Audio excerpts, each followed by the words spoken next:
ñuy xaar dañuy nuyu suñu panélistes yi ba noppi doog a nuyu suñu gan gi wala ñu njëkkee ko sax suñu gan gi ndax ku am gan ñu ñeelam mbaa nga ñeete dañuy njëkkee suñu gan gi nuyu ko ba noppi doog a nuyu suñu panélistes yi ndax yéen fii ngeen bokk Sherifo Sonko ñu ngi lay nuyu bu baax di la dalal ci sa kër waaye itam ci suñu réew di la bàyyi nga nuyoog ñi nga xam ne ñoo ñuy seetaan.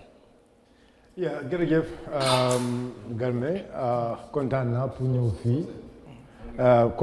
pour ñëw fii comme suñu réew mi moom suma programme na comme na mo ya fanya do MC rek na banko kacha enen pour kana jam bi fana pour ko kacha banko ko la kula me alon ko kuma da bakale da falo molbe ko molme ya ko kan jibe al sen noma bi programme o nyambe kuma la bakale comme Galme ya fa nyame nya jibe minister me alon ko wolam di new information minister ka minister samana na ka fu nyoma ke diamundi so diamul ke la bi ko jama bal fota me yalon ko gamien ko nyanda karana jele because school jamal fota bi ay barola masakunda expose nyame bi irol fongol so to bi kacabe ko mala bakele so be na ila panalisol be kondona my big man honorable MC Cham me yalon ko atlem councilor KMC ba kondona is here.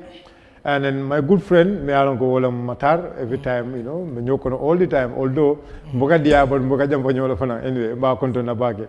And then I mean my able boss, honorable, by mba konto na bage honorable Kurang, mole me along go Bangola Kodo Fanang all the time is always there.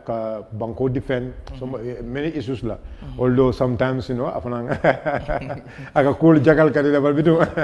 Anyway, so bikata ko mala ba ala baraka. Thank you very much. Thank you so much. Mi ngok koku moy Sherifo Sonko moy suñu special guest ni ki ni ko waxe MC Cham ñu ngi lay nuyu di la bayyi nga nuyu wa ñu ñuy sétane ci suñu programme bi di suñu rew. Jërëjëf Garmi maa ngi laa nuyu di la gërëm di la sant bu baax. Di wax rek ne di nuyu suma broda tey mooy suñu special guest Baye Sonko suñu réew nekkut gan si suñu réew fii moom place am la bu nga xam ne ku sawar si mbiri media la foo ko oore mu ñëw uy si la waxtaane réew mi di nuyu tam suma broda Mr Alhaji Kurang di ko nuyu bu baax di nuyu Matarr seen tam bu nga xam ne araw mu nekk ñoo fi de ñëw toog di waxtaan bi mooy waxtaani réew nekku ne ñu ñoo gën a xam yéen ñu jagleel rek ñëw toog fii di waxtaan lu yóbbu réew mi si kanam kon ni ngeen nuyu ñëpp tey waxtaan bi comme ni ko bàyyee waxee la waxtaan bi dina yaatu tey trop because tey yu bëri war nañ ko mën a waxtaan tey si kër bi because ñaari presse conférence ma fi am démba barki démba yëpp am na presque ak tey so loolu yëpp tey ni nga ko waxtaanee kon ni ngeen nuyu ñëpp ñu seetaan programme bi ñu nekk si réew mi ak si diaspora bi di la wan ne asalaamualeykum. Thank you so much Mr Cham. Mr Kurang ñu nuyuwaat la rek ci programme bi suñu réew. waaw asalaamaaleykum wa rahmatullahi taala wa barakaatu. Garmi nuyu naa la di nuyu suñ gan bi tam suma broda bi Sherifo nge konto mbake famo keta ngalongo bi kacabe diala bakele Matarr nuyu naa la yow tam ak suñ honorable councilor as MC suma brother bi moom tam nuyu naa ko di nuyu tam suñ déglukat yi yëpp all the viewers and everybody welcome. Thank you so much Matarr. waaw ñu ngi nuyu ñëpp di sant ñëpp di gërëm ñëpp comme ni ñu ko waxee rek ñun ñëpp ñu ngi nuyu councilor Sherifo Sonko di am mbégte kontaante si teewaayam tey ñun ñëpp we are once politically dañu am difference rek waaye suma waay la di nuyu MC di nuyu Kurang di nuyu ñuy seetaan Garmi di la nuyu management ak staff bu Eyeafrica ñu ngi leen di nuyu di wax Gambia àdduna yëpp rek ñu déglu ñu suñu réew la na banko suñu programme la boo xam ne ñun nag suñu xalaat ak suñu gis-gis la ñuy wax daal doo suñ miin ne lépp lu ñu teg lu ñu wax rek loolu ngeen war a dégg loolu ngeen war a topp waaye suñu xalaat nag moom la ñu indi sant leen gërëm la ñu teg ko tamit ci ay fax su ko defee rek dañuy daw léegi seetaan benn vidéo boo xam ne dama leen koy digtal bu ñu ko seetaanee ba noppi doog a ñëw def ci ay jàngat ak suñu panéliste bi waaye itam suñu gan gi def ci jàngat ci bokk na ci press conference bi nga xam ne tey jile ñaar ci bànqaas yu nguur gi ñu ngi ko doon def bokk na ci bànqaas yu nguur gi yor wàllu ndaw ñi ak tàggat yaram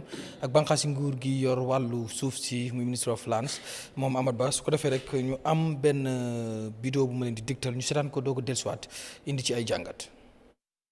The allocation process of Kamalo Industrial Layout, and these are as follows. Ministers approval without following. Minister approving without following due process. Allocation without evidence of minister's approval. Allocation to ineligible applicants. Allocation of more than one plot to an allottee. Unpresented application files. Missing documents from applicant's file. The lack of evidence of the environmental impact assessment. Recommendation now. benn vidéo la boo xam ne mi ngi koy wax ci waa lands yi nga xam ne dañ ko allocate ci Kamalo nga xam ne foofu sax government bi dafa toboon pour ñu koy jëfandikoo moom ki nga xam ne mooy minister of lands ci press conference yaa ngi dégg mu ne bëri woon na ay njuuj njaaj yoo xam ne bëri na lot of malpractices bokk na ci ay ministres yoo xam ne seen bopp ñu ngi leen allocate land yoo xam ne followuñ due process maanaam jaarale wuñ ko ci yoon so balaa may ñëw ci ñoom MC damay njëkkee ci Sherifo Sonko mu indi ci jàngat bi nga déggee ministre bi mu wax loolu mu confirme ne kon lu bari ci wàllu li nga xam ne mooy abnormalisme maanaam loo xam ne njuuj njaaj la mu ngi doon am ci fi nga xam ne mooy Kamalo te moom confirme na ko fii ne am na ay ministres yoo xam ne ñu ngi woon ci involve yoo xam ne yu jox nañ leen ay lands wala joxe nañ ay lands yoo xam ne jaare luñ ko fi ñu ko waroon a jaarale tey ban analyse la Sherifo Sonko di def ci loolu. Yeah, thank you very much, Garme. Kontaan naa trop pour answer your this question. Même bi je wala ñu ko minister fela diamuta and then atele minister me yalonko bi na dandawol na banko la keno la kool ba telebul so lu mu wax ni dëgg la ñun wax na loolu before today because man soo demee si suma Facebook live wax naa si lu bari ne there are a lot of allocations ñu am ne is happening they are not following the due process because naa gis ne some of this allocation bi sax dañ ko jox supporters of the president I know so demee 11 daara nga fi the same thing dafa am allocation they did government's allocations there they gave it to MPP supporters MPP I mean this boy si ni yaa ngi leen nekk I mean loolu moom is completely clear if you go to the TDA even moom si boppam moom time moom nekk minister of tourism this matter bi dafa àggoon si parliament bi sax because even himself went to the commission. So it's like what he is saying is not something new to us. Li nekkul loo xam ne dafa new to us. We know ñun xam nañ ne there are a lot of irregularities happening in this government, especially on the land allocation. Some of these businessmen are having about 2, 3, 4 allocations here. In fact, not only about allocations, but the way they even handle Yahya Jammeh's properties, Yahya Jammeh's lands. But Mr. Kurang is here, he can attest to some of those things. So, Lumala Buka work for him, every land in Barrow's government is never a trouble. Because New Hampshire, Barrow is, Barrow is a land butcher. If you have a land butcher as a president, what do you expect? So, what is happening more? Because one day, Musa Drame proved for him, the moment they appoint Musa Drame to be the land minister, we know that there is going to be a lot of land problem. Because Musa Drame, bala mu nekk a minister of land, bala mu ñëw si nguur bi sax moom li fi nam liggéeyam is about affaire suuf la. So nit ko am ne moom is an agent, is a land agent. Yow nga jël ministry bi, full ministry, nga jël suufu Gambia bi yëpp nga wax ko ne am téye ko. What do you expect from him? So what Ahmad is saying is true, and we know, so suñ defee investigation, they will know a lot. Garme man suma boba billahi wallahi tallahi I know mun naa waat I know and I know a lot of people ñoo xam ne they have been given allocation not one not two. These are big people in this country and all allocation yooyu yëpp I can tell you is all for kickbacks. But okay, let this not be a surprise to you. Gis neen fii somebody moo xam ne mu doon joxe xaalis he was giving money to somebody in a car. And we all know the president is just silent. So you see, let these people don't play with our minds. We don't want to understand the Gambians, they cannot be misusing our state resources for 7 years. Now 8 years, and now they want to clean themselves because we are going to election. Gambia ne dañu muus. Gambia no ñanta ku clean la wala ñu ko ndolu say ñu karantale. Ñi masak baro masakunda kabri nata masakunda kono ami mbe ya jele. Amad Ba la ministry do men kenaje. Musa Dramé cene bu chew cene wafila ye ministry sigaya di wala. So I mean this is not something new to me. I know this has happened because I know it and I say it many times. Garme, you know, if you go to, right now, West Coast, West Coast, the governor B, this former governor, Usman Bojang. You know how many lands things happen for no. But anyway, Duma sorry, sir, because Minister Belunga, they are investigating. Yes. Because what we know in Barrow's government, they will set up an investigative panel, and at the end of it, when they know that they are affected, we will not hear anything. If an investigation will start, Minister be this time no. Investigation more happen on fee. I mean, my man is here. He can assert that because at least he's very. I mean, he knows some of these governance issues. There are a lot of investigations which happen in this country. At the end of it, zero. Janet Commission, zero. Faraba Commission, zero. Land Commission is there. Since when did their commission, did they launch, Land Commission in this country? But what are they doing? And we are paying them. There is a special Land Commission. And that special Land Commission did not tell us all these irregularities. Is the minister now telling us? Is the minister now who is now ready to clean this government?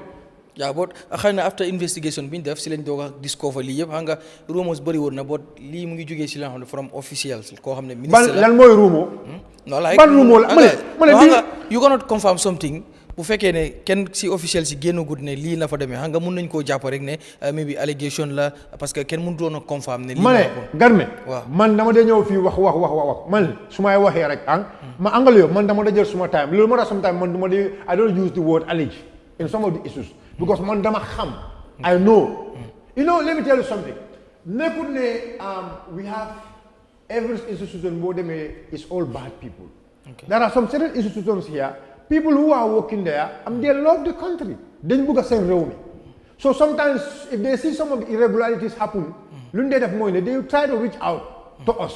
Okay. They will try to reach out to young journalists. Because they love their country and they know what is happening is completely not correct. So this is what is happening here. Musa Dramé need to be, right now, right now, I am going to suspend Musa Dramé. Right now, because of this revelation. Okay. Right now, he should suspend him. Yeah, and the worst thing is, according to Minister Moy, the Kamalo file is missing. Man, it's nowhere to let me tell you something. Why? Because Leo. Okay, now, somebody born there, more ministry, boom, on. Because you understand that one time allocated on Kamalo. We all know that. One time they start dealing Kamalo. So files are start missing. Legi, more inside now. That is going to, Lolo is going to temper the investigation. In fact, this investigation is not only going to stop at the police primary level only. The investigation will later table in the cabinet. So cabinet, anybody who has hand in that should not be in that investigation. Because if you have interest in an investigation and you are part of that panel, you will tamper with the evidence. So I am advising the president, we never want to suspend Musa Dramé from being a minister. Anybody who know that any person is a suspect in this case, the person should go and sit home, the person should go and sit in mile 2. Musa Dramé is a suspect. It was a minister. Okay. He was a minister. So we call him as a suspect. Okay, and not only him, Abba. You know, the problem is, Male, let me tell you something. This thing will not go nowhere else. Because they can fee. When Abba was sacked. But why is Abba? Resign. Tell us the case about Abba. Abba was not sacked. He resigned. But resigned. Resignation lañ gis dafa resign. Waaw loolu lañ gis. Officiel do resign. But loolu lañ mën a jàpp. Do resign. It's a telomate. Okay. They got sacked. Okay. But now, even some of them never resign salary. Okay. After the government understand, there are a lot of, corruption. They were involved into corruption. They were involved into a lot of alleged dealings now. What's happening right now? How many months up to now? It's about going to court. If it's going to court, I want the government to tell us what the Minister of Minister of Information, information, press conference. Spokesperson. Is already, is going to court or blah blah blah. So Lee Gambians they want to understand these people are trying to play with our minds. They have been robbing us from 2017 to now, and now they want to clean themselves. But we have to open our eyes and we make sure truth is what we need here right now. Thank you. Mr. Kurang, so watching a video about Minister Hamad Ba, si lu wax ci walu land allocation, especially ak Kamalo mi ngi wax ne even the ministers come involved nañ ci land allocation yoo xam ne without following the due process. So ban analyse ngay def ci lool? Yeah, jërëjëf te Garmi maa ngi doon déglu ministre bi. Statement bu ma dégga one of the statements bu ma dégga mooy mu ne land has been allocated without the knowledge of the minister. Loolu lu mean dafa mel ni benn point am mu ngi wax ne civil servants yi permanent secretary downward because minister moo fa nekka ak permanent secretary ak naka land commissioners or directors ak surveyors and so on, right? So land is allocated without the knowledge of the minister. How can that be possible?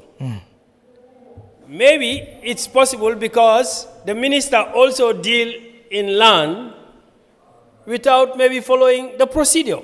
Yes. Because so neke minister nga neka in charge of the Ministry of Lands. They report gena am na lands yoo xam ne joxe nañ ko parce que most of government land minister bi moo dee nekk final signatory. So ñoom mu ngi wax ne am na lands yuñ joxe minister bi signut ko sax waaye joxe nañ ko waaye ñu ngi dégg tam comme Sherifo nu mu waxee mun naa possible tam minister bi tam bypass na ay yeneen procedures moom tam mu def xam nga soo nekkee head of the ministry nga def deal ñu nekk moom wax na loolu sax ñu nekk sa ron ñoom tam mun nañoo def deal so the minister do deal ñu nekk si ronam ñoom tam ñu def seen own deal dafa mel ni xëy na ministry bi noonu la daan dawee and that is very sad. Agree now with Sherifo on a lot of points.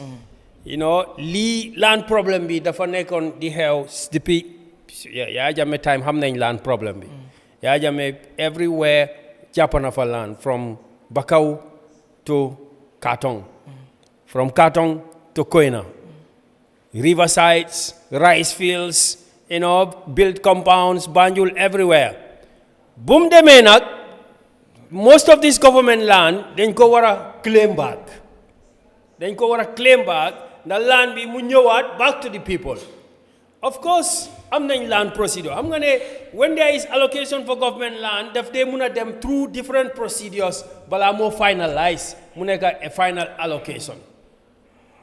Why? When Yahya Jammeh was there, lot of those procedures can follow. Ko president bi dafa bëgg a fii mu identify. Moom su demee dafa mel ni state land come back to the government of the day, starting with the coalition government. Ahmad Ba was part of the coalition government from the start up to now. Mu ngi nekkoon tourism minister. And yes, like Sherifo said, when he was tourism minister, and still now there are a lot of land issues. See tourism TDA area B. Gis nañ for so many issues. Am na place yuñ daaneel. Am na place yoo xam ne people are just seeing that Yahya Jammeh mu ngi fi woon, the land was not developed for maybe 20 years. Yahya Jammeh just left. After 2-3 years, story buildings everywhere all along the TDA. So what is happening? What is the problem? foog naa the land issue is a cabinet issue. Understand nga? And I think the cabinet dañ war a jël responsibility, right, including president himself. Ni ñu jël responsibility ne luy xew, if you don't hold anybody accountable for it, then you are accountable. The president and his cabinet are accountable if they don't hold anybody accountable for the land allocation. Why gis nañ fi yu bari. The land commission dafa war a nekk the most important commission ci Gambia bi fii. Parce que Yahya Jammeh bu mu nekkoon ak bu mu bàyyee tam, we see so many land disputes yoo xam ne ni ña ngi faa xeex moo dool be fakanje, people die, communities are fighting, you know. Even when I was in the Jammeh commission, I saw so many applications. People ñu nga xam ne seen land dañ feel ne government bi and Yahya Jammeh jël nañ ko ñu def applications pour land yooyu ñu delloo leen. Yeah, maybe mun naa am ñoo xam ne delloo nañ leen waaye ba dafa war a leer. All these things should be appear comme TRRC nu mu feeñee Jammeh commission nu mu feeñee noonu. Land matters should be accounted for that. waaye dama foog ne naka la niñ jaloo single looring forankan government bi su fekkee ne ñoom ñoo war a dóor mbir mi tama bi te ñu ngi déggaat affaire bi galang waaw galang bi kenn du ko mun a déggaat loolu. Yeah, so xam naa lii loolu la government and Adama Barrow and his cabinet they should take responsibility for the land problems boo xam ne muy xew in Gambia and take steps. Man Amat Bah steps yu moo wax ni you know this is not the end. This is a cabinet issue. Understand nga? It's not Amat Bah is a powerful minister. He is coming. Dina ñëw do they jël anything that loo xam ne ajaarut ak yoon? No. This is not that. This is a cabinet issue. It has to go back to the cabinet. There have to be a policy paper. And concrete steps, muna implement what should be implemented. Okay. Loolu lañ need fu mu nekk. Okay. I'll come back to you. Matarr, seetaan nga lenn ci li nga xam ne mooy Amat Bah lu mu wax ci land si nga xam ne ñu ngi ko doon joxe wax na ne yu ci bari ñu ngi ko doon joxe yoo xam ne jaarul ci yoon ñenn ci ministère yi sax involve nañ ci land yoo xam ne joxe nañ ko without following due process su nga dégg lii en tant que doomi réew mi waaye ban analyse ngay def ci loolu ci te yàgg nañ nag di coow mbiru suuf ne bari nañ njuuj njaaj ci réew mi. jërëjëf Garmi am nañ kontaante lool first of all rek ñu ngi gërëm Amat and di gërëm His Excellency Président Barrow ak nguuram si position bu ñu taxaw pour gis ne réew mi dina dem si beneen level lépp luy corruption dinañ ko xeex lépp luy njuuj njaaj nañ ko xeex.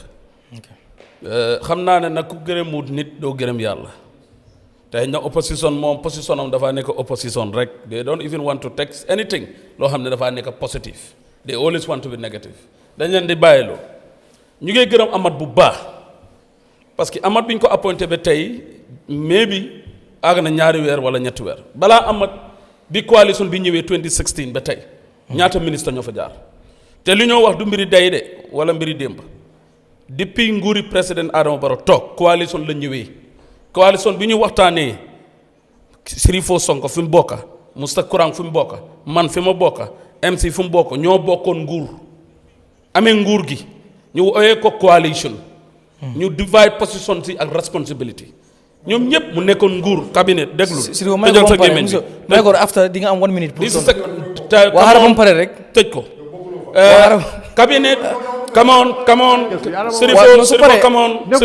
Sherifo come on su paree yow di nga am 1 minute pour tontuwaat ko yaa this is a coalition that started 2017 bi nga xam ne am na ay ministre yi fa nekkoon ñoo xam ne land ministre lañ Amat Bah li wax dafa clair we see allocation that are signed by ministers without due process ñu gis allocation soo xam ne they are signed without the consent of the minister lii nguur gi li moo explain mënuloo wax ne 2021 la wala mënuloo wax ne 2017 la it's just explaining general dañ koo gërëm si being transparent and nguuri président Barrow si transparency and accountability bu ñu indi suñ si amutoon interest duñ doon a press conference where everybody is sitting ñuy explain li nga xam ne fault la nguur nag dama ne nguur kenn mënut a wax nguur gu toog nguur gi fa ñi fa nekk yépp dañoo am agenda ki fa jiite parce que président Barrow mënuñoo wax ne moom ñi képp kuy liggéey ak moom moo xam ministre la permanent secretary director la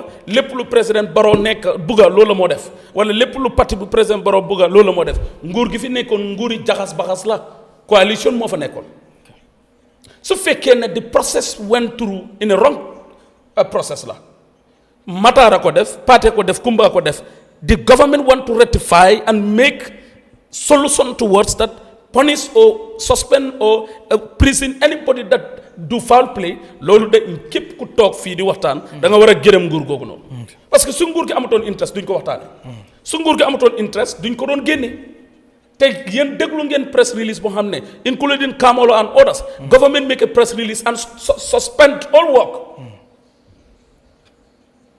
ne bu kenn liggéey even allocation si yëpp dellu leen back to the process ngeen ñëwaat back ñu amoon laan nañ apply loolu is a good way loolu nguur gu bëggu transparency and accountability du ko def Mr. Kurang wax na lu am solo Jammeh commission bi reveal na some revolutions in Yahya Jammeh's time 22 good years kan moo amoon di opportunity pour press conference boo xam ne ministre bi dafaa toog mu wax lii tey si Jammeh's time kana ko amoon kana amoon opportunity bi ñun ñëpp ñu toog nii ñu discuss about what is happening in President Jammeh's government kana amoon that opportunity if you are in a democratic process yow dof bii nekk ministre yow yaay def loo xam ne àndut ak loi wala jaarul fu mu war a jaar nga nekk in a democratic era bi nga xam ne every clauses and every transactions it has to be very clear to the public then ñun dañoo gërëm Amat Bah and his entire technicians file bi nga xam ne dafa réer moo laa wan na la ne Kurang wax na fi lu am solo dama ne for example su réeréem ak torox la du mun a demee we technocrates si ñoo ëpp si nguuri président Adama Barrow than the politicians that you man ak yow xamuñ fan lañ bokk ban parti lañ jógee the permanent secretary did I know his status the director did I know his status the deputy permanent secretary did I know his status and these are the technicians that are responsible of transactions ministers are all ceremonious persons none of them sign check none of them sign even committees you know discourse most of them they are not even invited then nguur la ñun as Gambians ñoo wala jël suñu responsabilité xam ne réew mi mënut a dem without ñun te suñ fogee na nag man démb yéen a ngi woon si nguur gi moom Sherifo Sonko ak gaayam ñoom Kurang PDOIS they were there and none of them bring any revolution like this kenn su ñoom moo génn publicly ne non sorry coalition bi laa doon wax PDOIS is not there is not in government they were in parliament but the people that were in government handle political positions land ministry bi am na fu mu jaaroon de balaa Moussa Dramé mu muy tudda and I always want to question Sherifo why are you mentioning people that are not found guilty there is no court of law that implicate Moussa Dramé why are you mentioning him no come on you have no right to mention somebody who there is no court. Now come on, I say there is no court that convict or establish an evidence that is saying Musa is involved. Lii dama la ko dee wax every time. Sherifo foog nga déglu ma. What I'm trying to say is this is a case that is established. Okay, Matarr after nga daanele foofu. Musa wala Abba wala balaa Moussa kan la woon balaa kooku kan la woon depuis 2017 Ministry of Local Government and Land su fi jaar yëpp men sonuloo kenn te Kamalo bi moo wax moom fi du Kamalo case rek la Amat wax waaw waaye Amat case bi mu wax du Kamalo rek it's talking of allocation general why are you mentioning one person on what ground because da nga feel ne kooku politicien la is helping the president is in NPP is doing his job pour président Barrow mu continue in power you are in opposition you have to pin that person down is that fair is that not fair fi ma daanale okay good si Amat mooy gisoon nañ vice président mu génn mu wax fi di dem si yàlla ko yàlla Ali Badara Diouf yes bi mu waxee li ëpp si Gambian si dañ ko applaud parce que xalaat bi mu indi ak li mu wax mooy dëgg li des mooy helping the president mooy nañ implement li ñoo wax tey suñ fi jógee mu nekk an history bu mu amaat the people found wanted ñu yóbbu leen fu mbaxane nekkee benn ñu mun a am a governance boo xam ne dafa transparent accountability jaar yoon ba pare ëllëg kilif ñun ñuy ndaw yi ñu fa ñëwee ñu gis ne nguur gu jaar yoon la but it's never late pour nga rectify technical errors that are happening in the government. Thank you. Wow, just 1 minute balaa ma dem si MC. Wow, yeah. No problem. am nga Matarr dama bëgg mu let me be very clear here. Okay. Man waxuma Musa Dramé rek.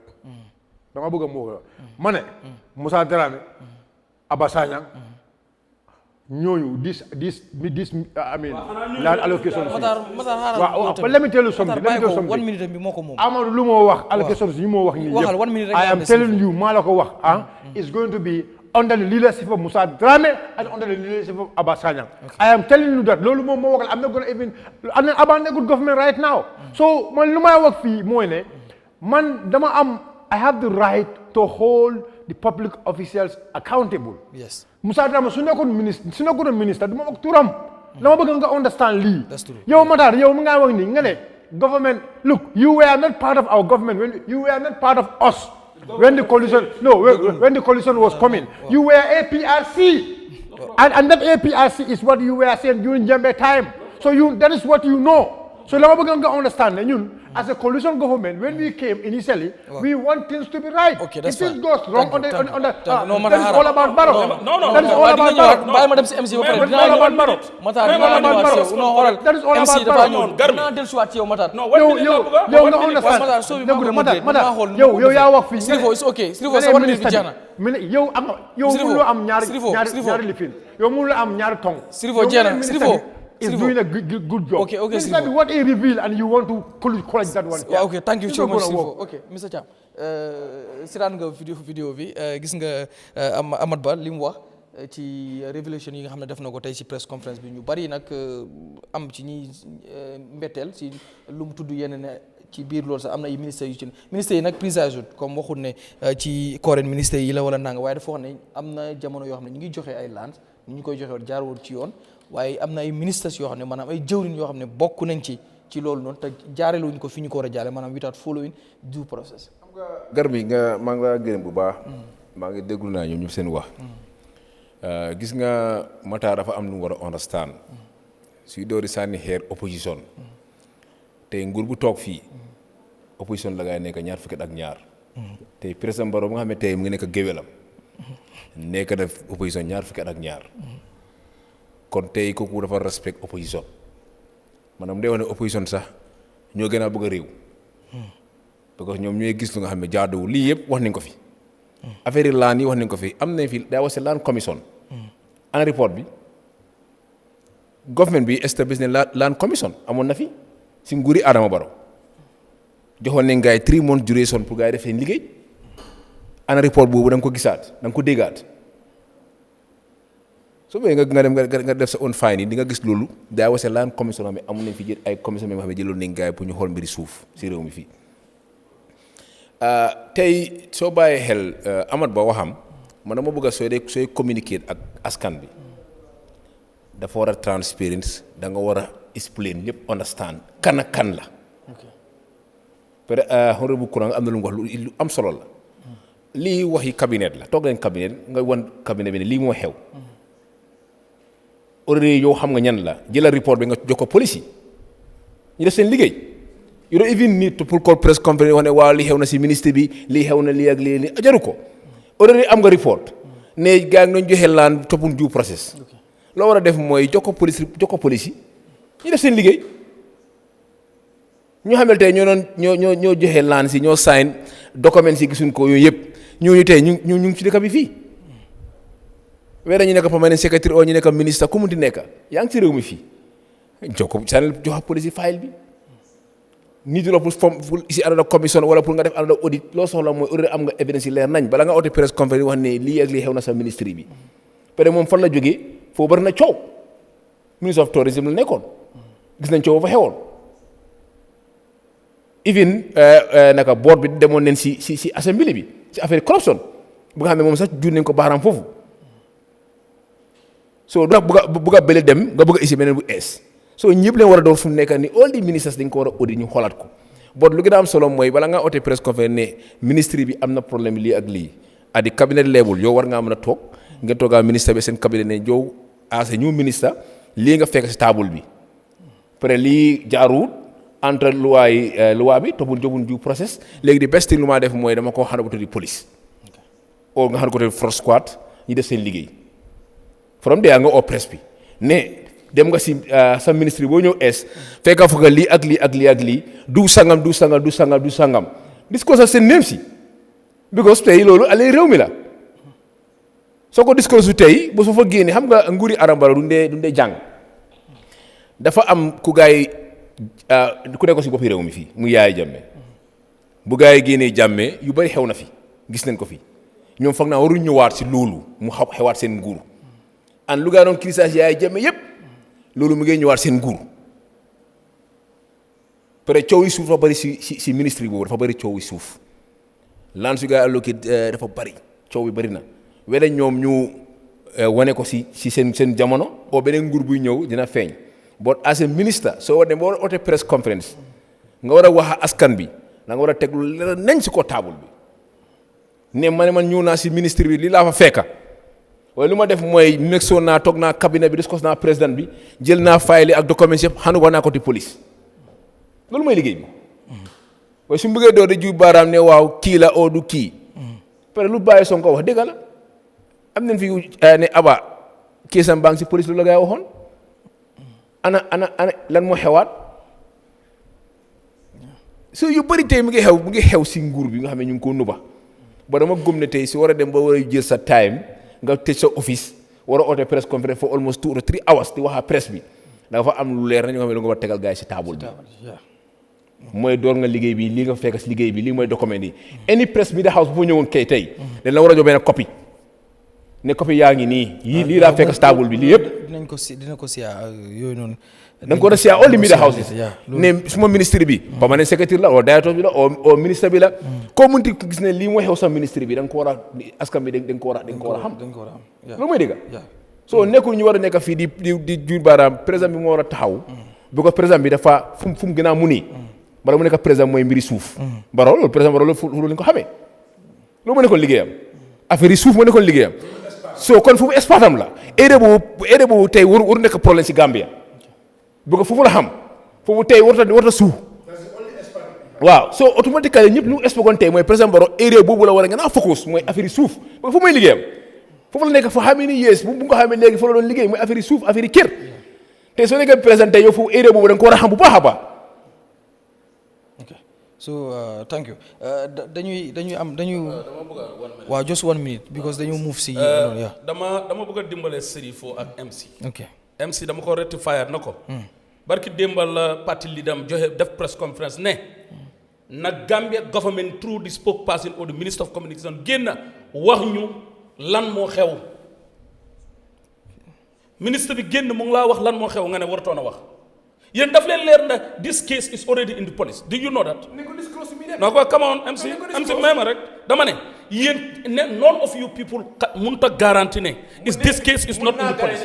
no then lan moo tax ngeen mention Abba. mun naa gaa yi nekk si police bi. lu tax ngeen mention Abba. su ngeen si police nekk kon tey dañ ko wax mi dem dañ ko wax. MC Sherifo may leen ko daaneel rek sorry but just 1 minute. I just want them to be ready.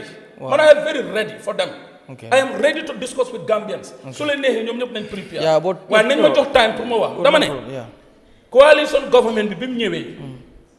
nguur gi fi jaar ñaata si ñoom moom mu ne NPP lañ allocate. billahi wallahi taala ñaata members of U.D.P lañ allocate land and he is there. I know most of them. ñoo xam ne kër yuñ dëkka nguur moo leen ko jox.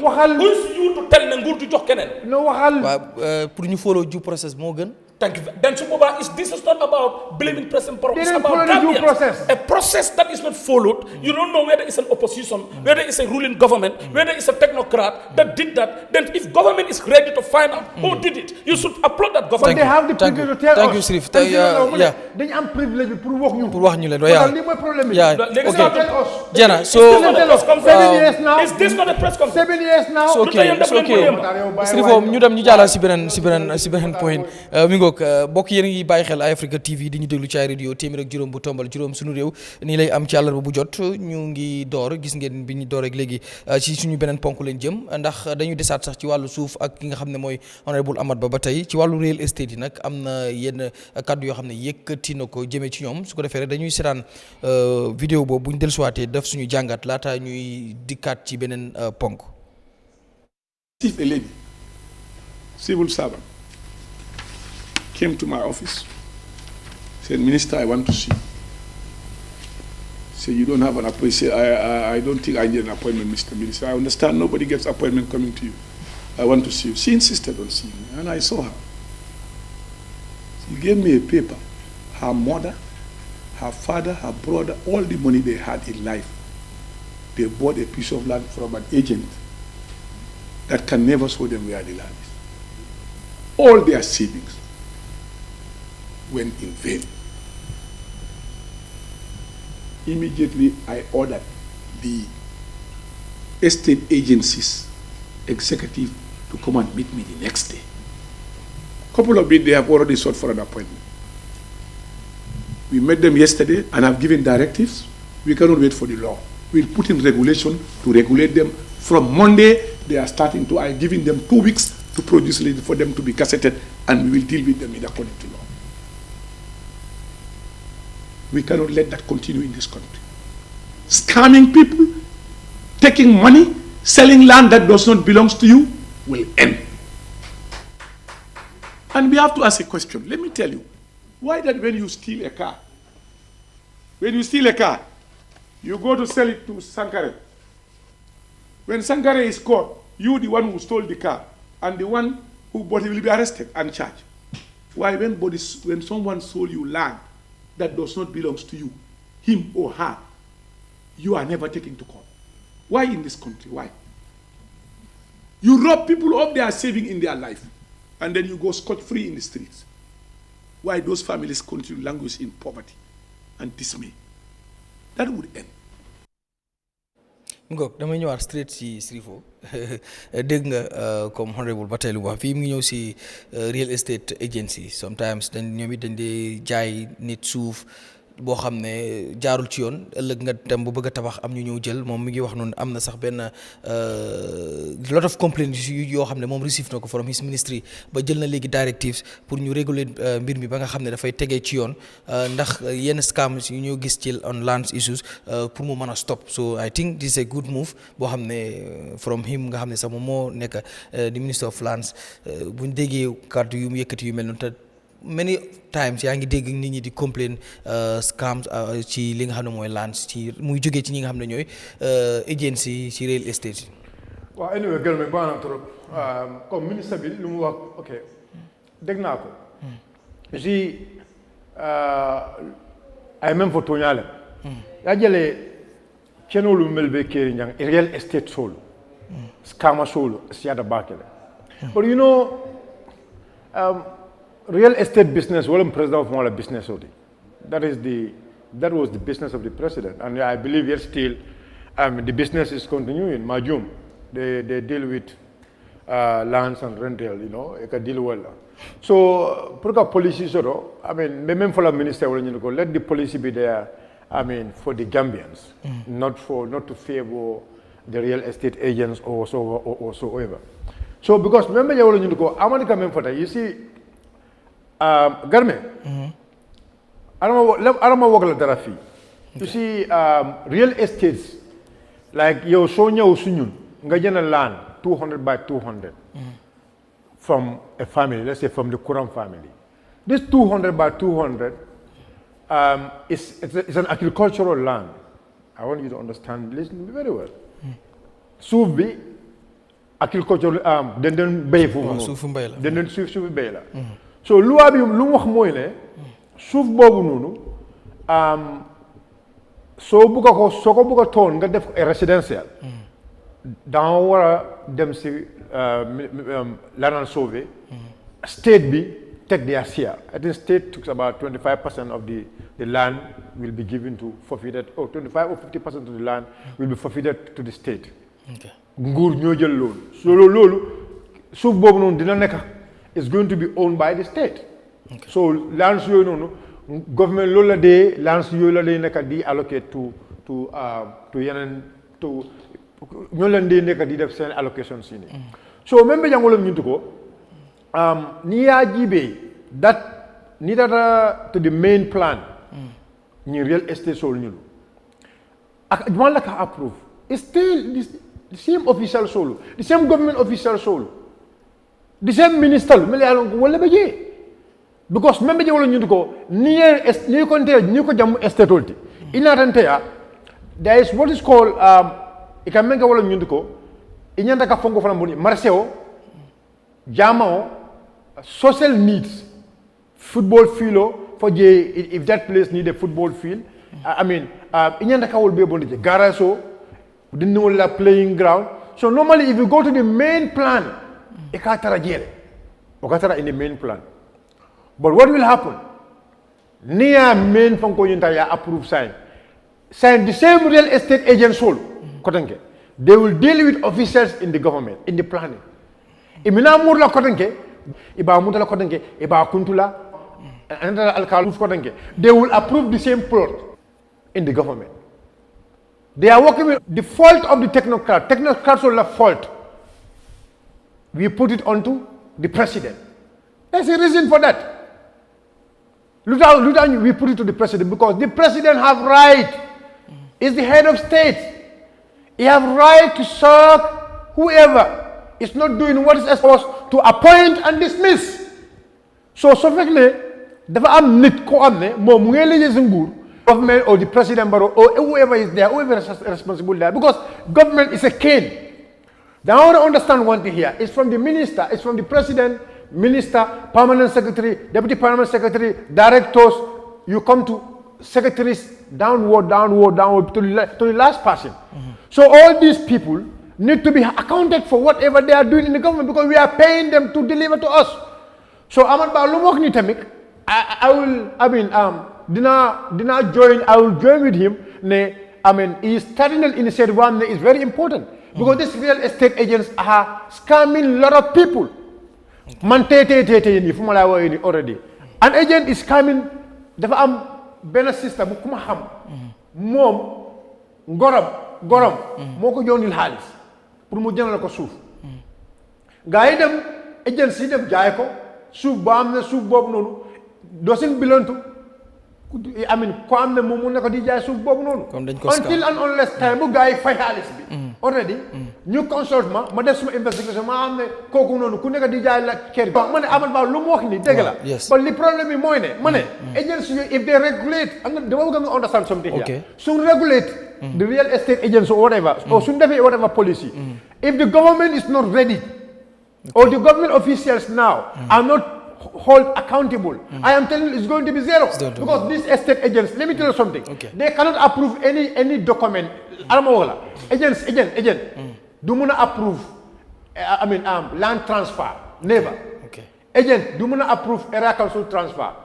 agent do mun a approve physical planning skate agent do approve loolu agent lu moo def mooy agent daf day bind rek maybe an power of attorney or whatever or mu bind an assignment agent loolu la day def assignment for example so li ma bëgg a wax fii mooy na garme Amadou Ba lu mu wax ananasi but I wish and hope they will do as expected because lii jërëjëf balaa ngaa ñëw si garme man what we are discussing this is my field I understand it okay danaa advice Amat muy wax ba pare danaa indi point pour ñuy déglu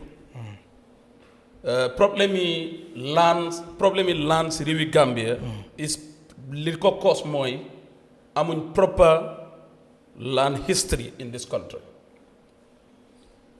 ñu fi nekk yëpp including Amat and the entire government they are all land dealers parce que ñoom ñëpp am kër te jaay nañ ko soo amee sa kër nga jaay ko man dama ko soxla man dama am business di invest this is my job nga am 200 by 200 comme ni ko Sherifo waxee ma ñëw jënd ko si yow and I get all the documents that confirm ne yaa ko moom I will comfortably know that it's you that you are the owner ma dem ma went through the right process ma demarcate ko ma jaay each plot no that's the right thing. Yes. I said that's the procedure. Allow him. Just Sherifo léegi Sherifo sorry da ngay allow Matarr si wax no xaaral Matarr sorry baal ma su Matarr di wax bu fekkee wax na anything baal ma Matarr su Matarr di wax bu fekkee wax na anything loo xam ne you disagree waaw moom su paree I will give you 1 minute. yow nga ñëw nga no problem. this process yow su ko defee a lot of people are watching. this process mooy. real estate ci Gambia fii ñoo develop Gambia. dama la bëgg a laaj ban city wala ban village wala ban town si biir dëkk bi fii boo xam ne real estate developing ko fan la tell me one. all of this ñoo indi courant ñoo indi ndox ñoo toj àll bi. waaw suñu waaye ñu teg ko si. waaye nag li Amad di wax nii the association of real estate Iraq bi dañ put nañ this recommendation to government lan suñ su ñoo jox pour for exemple ki nga xam ne dafay wecci xaalis lan suñ bi ñu leen di jox is regulated through what the ministry of finance bureau de change. You will put something on the table balaa ngaa ibbi bureau de change da ngaa am for example $5 million that you deposit at the bank pour nga mën a ibbi bureau de change. balaa ngaa ibbi banque da ngaa am this in the central bank pour mu monitor la in case su fraud amee su problème amee di nga mun a staff si nga xam ne wala customer yi nga xam ne ñoom ñoo doon business ak yow government dina mën a take over pour mun leen a compensate. They can do that to real estate. balaa ngaa ibbi real estate you put $10 million in deposit at the bank bi nga xam ne government bi monitor suñ gisee ne estate bi dem na mu ngi fall down wala door na di scam customers then suñ tëjee real estate bi they can go and pay those people that are affected. There are recommendations that given to them that can put in place pour ñu mën a réguler real estate. Real estate si there are more than 130 real estate that is registered in this country. Nowhere you are from nowhere nga job nga taxawal real estate. You go and pay to the necessary documents that you're supposed to have and you get your documents to operate. Kenn mënatu laa stop ne bul operate am nga family land nga dem jaay most of this moo tax ma ñëw si land history. You will see a land that is Sherifo comme Sonko Kunda. They are for example 5 people. All of them should aware that this land is going to be disposed. ñoom ñëpp ñu sign. But 4 yi mën nañu sign somebody left there.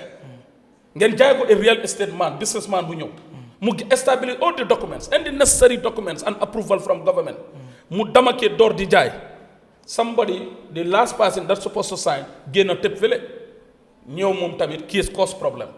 in Johnson happened there jaay nga customer si mun loo jox gars yi document mun leen di jox kër case boobu noonu jog na yéen si code bi foog la suñ ko réguler loolu. that's what I'm saying regulation bi Amad di wax laa ne is the best thing and even the real estate agencies with ab ma ne ànd nañ si pour ñu réguler ko because li waral mooy amul kenn ku nekk si dëkk bi ku jaayut land amut they are all land dealers parce que am nga kër nga jaay am soxla nga jaay ko man su ma amee soxla ma am suma kër amuma beneen means to get money I sell it because I have the ownership documents is with me ma jaay ko ki ma ko jaay businessman la koo xam ne dafaa ñëw samp ko jaay wala moom mu dog ko value that place indi courant indi ndox indi yoon indi school bi moo wax indi lopitaan bi moo wax establish all the necessary institutions léegi nag mu ngi ut profit ma jaay door naa jaay 1 2 3 5 problème ñëw na mënumaa jox borom ki janda mënuma koo jox kër mënuma koo jox document because injunction is happening there.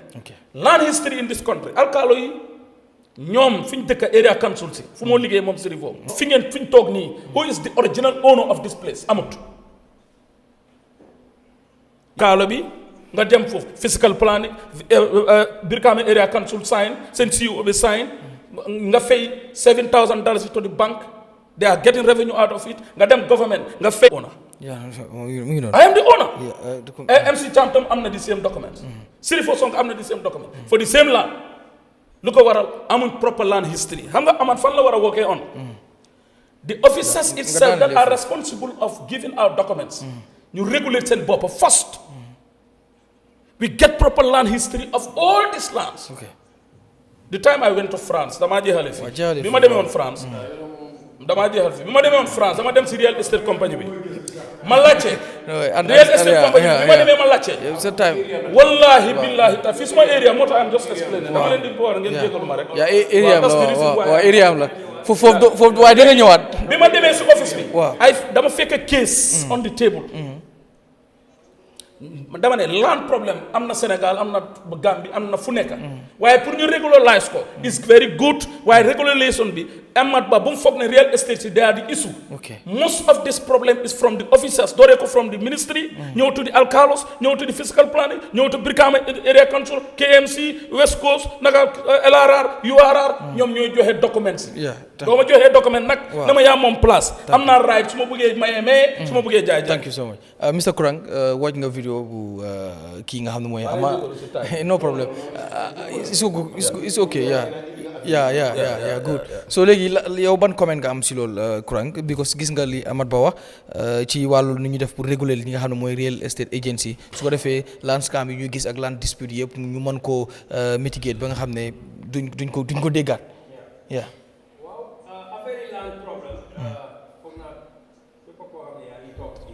wala yaa ngi déglu xam nga koo xam ne mu ngi am problem of land ayda jaay nañ ko land amul documents yi wala ñu jaay ko land jaay ko keneen so everybody knows somebody boo xam ne am na land problem so lii moo tax ma ne woon at the beginning to resolve all the pending land issues in the country right war leen a resolve ak yoo xam ne ñu ngi xeew te xeewoon nañ tam waaw taking reference from Matarr the history is very fundamental parce que there is one dimension boo xam ne xëy na not the topic but is connected to the topic because am na borom xam-xam yu bind ne boo demee si dëkka like America or Europe or Africa nga dem ci dëkka bi nga take a plot of land 20 by 20 and mënuloo koo xam in 24 hours kan moo ko moom balaam koo moom kan moo ko jaay kooku tam kan moo ko jaay if you can't know that you have a problem you will have a problem of poverty and poverty ndóol bi ñàkkumbe dafa nekk di yokku why land is the number one wealth of any country land suuf mooy number one alal pour any dëkk bi nga xam boo demee America tey any square meter di nga xam ku ko moom you know who owns it Amat Bah mu ngi wax ne we are going to regulate the real estate agency but do you have the means to do it does the government know between Gunjur and Katong or between Jabakunda and Salikenye who owns that farm that is halfway one side on the road and the other side on the road does the government know they don't know they don't have a template amuñ template boo xam ne dafa war a nekk ci ministry bi that is what every developed country has di nga duga di nga éeg di nga wàcca you will never be able to develop your country if every man don't know and if the people do not know who owns which piece of land why because again I'm coming the economic argument land must be fungible what is fungible in America boo demee America one plot of land 100 by 100 in New York nga dem in Alaska or in Maryland 100 by 100 is all the same and they are 1,000 miles apart when you come to Gambia 20 by 20 in KMC or in West Coast region is more than 100 by 100 in URR because it's not fungible bu nekk fii am na alcalo paper am na safe paper bi am na area council paper bi all these are part of the process am na physical planning paper the one which is out there in the bush amut alcalo paper amut safe paper it's not on the physical planning master plan nekkut ci map bi benn area council documented ko nobody knows area council bi dafa ñëw rek boo sampee sa benn naka shop ñëw laajte la but if not they don't know nobody knows not the central government not the area council government so that land which is not known kenn define ut ko kenn xamut kan moo ko moom Amat Bah mu ngi toog feele moom xamut kan moo ko can be abused at any time number one ku nekk mun na ku am doole bi alkali bi la wala borom kabila bi la wala any youth man can abuse it the government anybody so that land is not valued if you take it to the bank now the two lands bu nekk Brikama wala bu nekk Basse nga yóbbu ko ci bank bi they don't take it when there is no lease So you have 100 by 100 meters, you are still poor. Another one has 20 by 20, because he is in somewhere in Old Joswang, he is rich. Then you have a problem in your country. All developed countries solve this problem.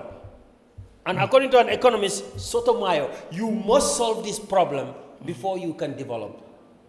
So, Hamad Ba mu ngi wax loo xam ne dafa laal up to the depth of the problem in this country boo xam ne mooy one of the most important problems. Yahya Jammeh bu mu fa génne coow bi bu ci gën a bari land bi la moto yi boobu bu lu ndaw la tracteur yi lu ndaw la yaa Sherifo wax na ko sax waaw naka nag yi lu ndaw la land bi moo gën a am solo. That is where the problem is. So the government must go back.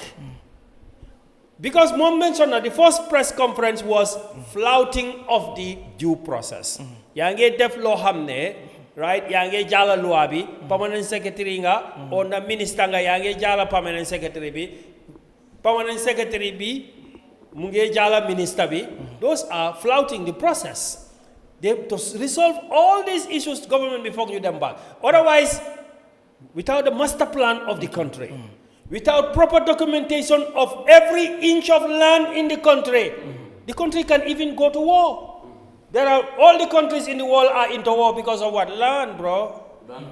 Land is the number one cause of problem, community, national problem in every country. From Gaza to Mexico to Bosnia-Herzegovina to Democratic Republic of Congo to Casamas, to Badibu, to the Gunjur, every problem is about land. Yes. So the minister is talking, he has to, dafa wara mean lumwa. Okay. They must take concrete steps to solve the problem from the source, not on the surface. Okay. The So problem of the real estate agent be surface. Danga just come see for lumwa. Boy, we know I don't even have 1 million in my account, like Matarr said. Then I just go and then negotiate with the community. I say man mafi mom, right? It's allocated to me. I will pay you by installment. You go and sell. Later, you cannot break even. The finances are not properly managed. Nga am problem. Yeah, man buy na land and buy na land. I buy land, I sell land. I know, not today. I know the problem in this country. Yeah, thank you. So people own that land. There is no thing regulating you. Come num ko wahe. Fee hospital mo fi waranega. You lay out a very nice plan. They say this one, this plot A, plot B, group A, group B. This one there is hospital. This one. Do musa just tally, and it's in the sketch plan. The government doesn't even know about it. Gur bi hamun ko. It's not regulated. Information is not around. Legi ni so buge jenda asset fee in Latrikunda or in maybe in Soma. You go to the ministry, you go to the area council, you show that nobody can show you that plot which you want to buy in lot of times, who it belongs to and who it belongs to before, which kabila, which person, who and who. The government must know this is the problem. The land must be fungible. Land must be documented. Before you can implement the policies and the procedures, you must put the basics on the ground and work from there. Thank you. Mingo, damay ñëw ci MC laata ñu dem suñu beneen ponk bi dañu bàyyi suñu special guest bi bu fekkee dafa bëgg a waxaat ci lii mu wax ci ñu doog a dem suñu next step suñu next point balaa ñu tëj ndax time mi ngi ñuy xaw a kii ndax nag tey MC Cham Jino dafa late suñu guest bi dafa late loolu moo tax ñu day we start late so Mr. Cham so yeah. Because naa gërëm Matarr because am na lu mu isi lu nga xam ne yaatal na mbir bi tey ànd nga moom ànd naa moom tey xam nga nit ki tam fi lu mun moom waaw yeah at least liggéeyam tey foog naa Matarr fii liggéeyam la fii lam la fii dooleem la waaw moom ak boosam muy président Barrow waaw foog naa ñoom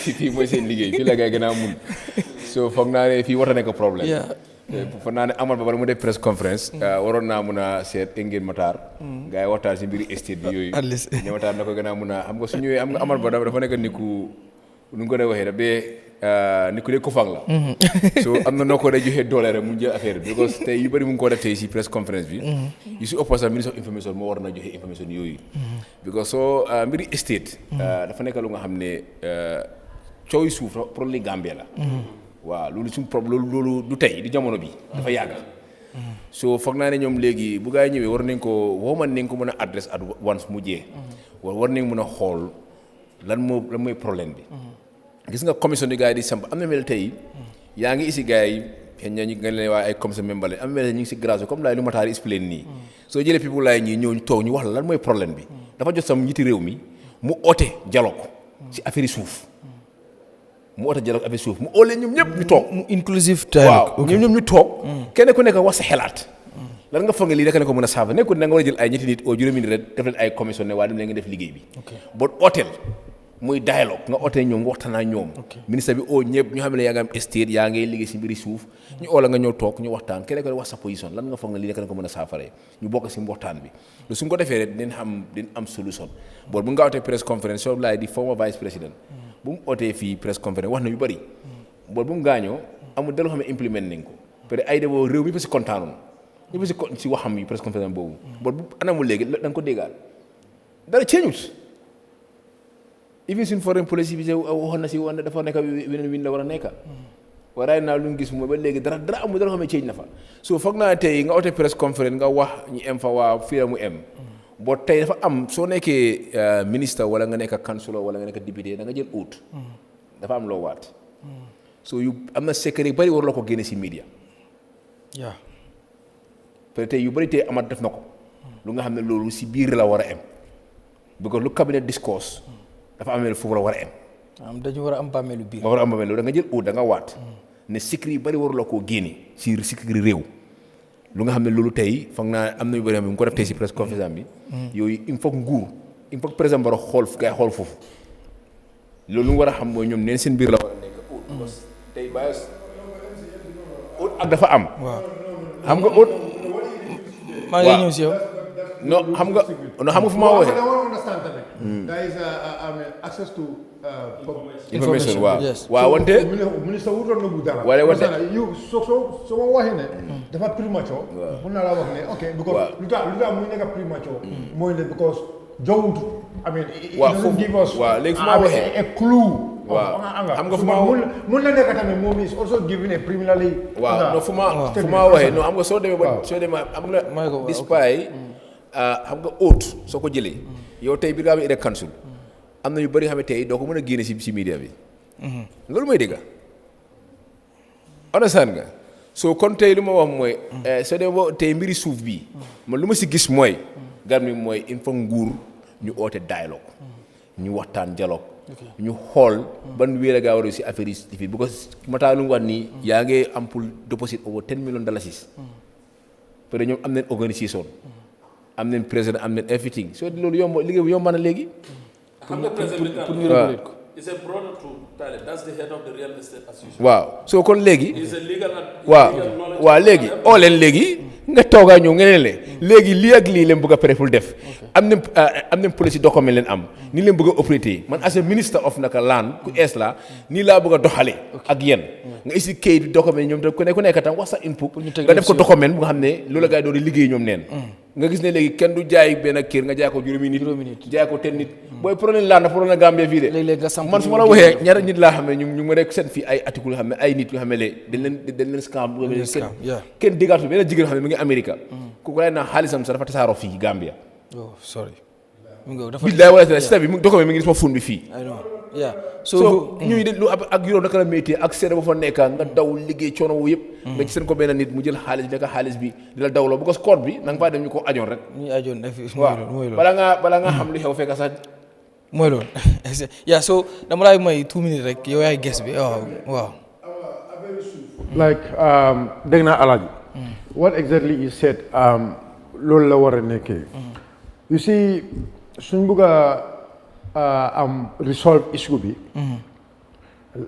what the government lu ñu war a def mooy ne suuf fu nekk Gambia fii dafa am place yoo am ne ku ko moom so what they should do mooy ne dañu war a yëpp képp koo xam ne you own a land even su fekkee ne aale la because now people are going to now people are going to bush people are even aala so suuf bu nekk daal dafa am ku ko moom understand so nguur lu ñu war a def mooy ne they have to call for everybody ne so fekk ne da nga am moom suuf fu nekk damal si alkalo bi nga register so demee si alkalo bi from there nga ñëw fiscal planning dem foofu noonu because there is a process which is going on mooy Google Plus already is on the Ministry of Lands.